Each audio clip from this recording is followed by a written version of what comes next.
Hello friends, मेरा नाम दिनेश कुमार है और सबसे पहले तो मैं यही कहना चाहूँगा कि इतना लंबा जो पॉज़ लेना पड़ा मुझे वो उसके लिए मैं आप सबसे माफ़ी मांगना चाहूँगा। अब सर्कमस्टांसेस कुछ ऐसे हो गए थे और दूसरी बात ये है कि जो मेरा कज़न है उसकी एसपीए क्लर्क में सिलेक्शन हो गई थी, तो थोड़ा उस तरफ भी हो गया और थोड़ा वैसे भी सर्कमस्टांसेस ऐसे थे कि मैं वीडियोज़ डेली अपलोड नहीं कर पाया। लेकिन और एक बात मैं कहना चाहूँगा कि अगर आप लोग चाहते हैं कि मतलब एक्सपीरियंस कैसा रहा एसपीए क्लर्क का सिलेक्शन के बाद, क्या होता है, मतलब मेडिकल कैसे होता है या फिर जो भी आपको उसके बारे में जानना हो, अगर आप चाहते हैं कि मैं उस पर वीडियो बनाऊं तो इस वीडियो के कमेंट्स में आप यस ज़रूर लिख दीजिएगा।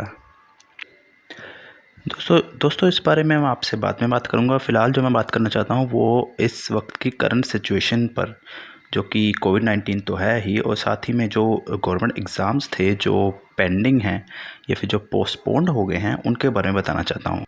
सबसे पहले दोस्तों मैं इस बारे में बात करना चाहूँगा, जब मैं एक्टिव नहीं था तब, जैसे यूट्यूब पर मैं एक्टिव नहीं था तब कुछ एग्ज़ाम्स थे जैसे कि आरबीआई, एसबीआई, एसएससी के, जैसे आरबीआई असिस्टेंट के थे, एसबीआई क्लर्क के थे 2020 के, और एसएससी के कुछ सीजीएल के टायर 3 का रिज़ल्ट भी पेंडिंग है।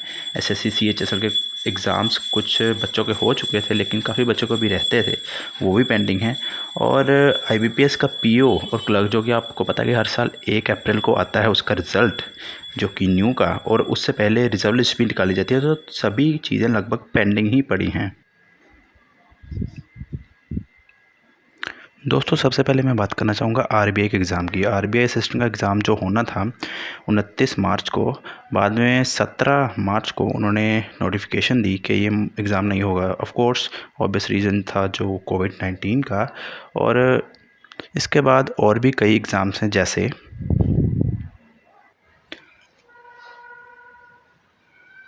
एसबीआई क्लर्क का एग्ज़ाम जो था वो भी हो चुका था प्रीलिम्स का, लेकिन उसका रिज़ल्ट भी पेंडिंग है।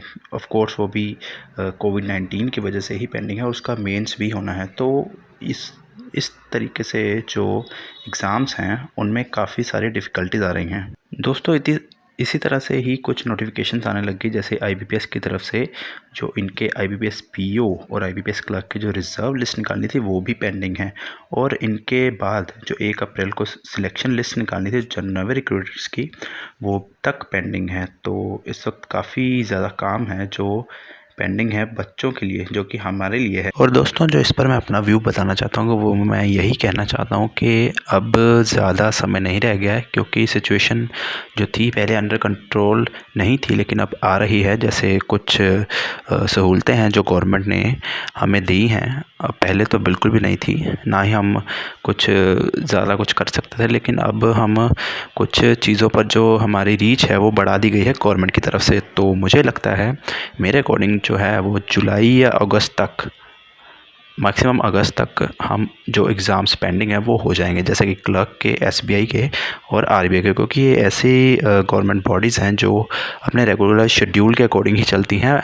और जुलाई अगस्त तक most probably SSC CGL tyre 3 का रिज़ल्ट भी आ जाएगा, और मेरे अकॉर्डिंग जुलाई तक भी सीएचएसएल के जो एग्ज़ाम है वो होने शुरू हो जाएंगे, क्योंकि एसएससी सीएचएसएल की जो नोटिफिकेशन आई थी उसमें उन्होंने बताया था कि वो कम से कम 1 महीना पहले बताएंगे। तो अगर वो 1 महीना पहले जून में बताते हैं तो जुलाई में एग्ज़ाम होने तय हैं। तो मैं सिर्फ इतना कहूँगा कि तैयारी कर रही है और तैयारी मत छोड़िए, अभी से शुरू हो जाइए अगर आप पहले नहीं थे। And thank you for watching, stay tuned.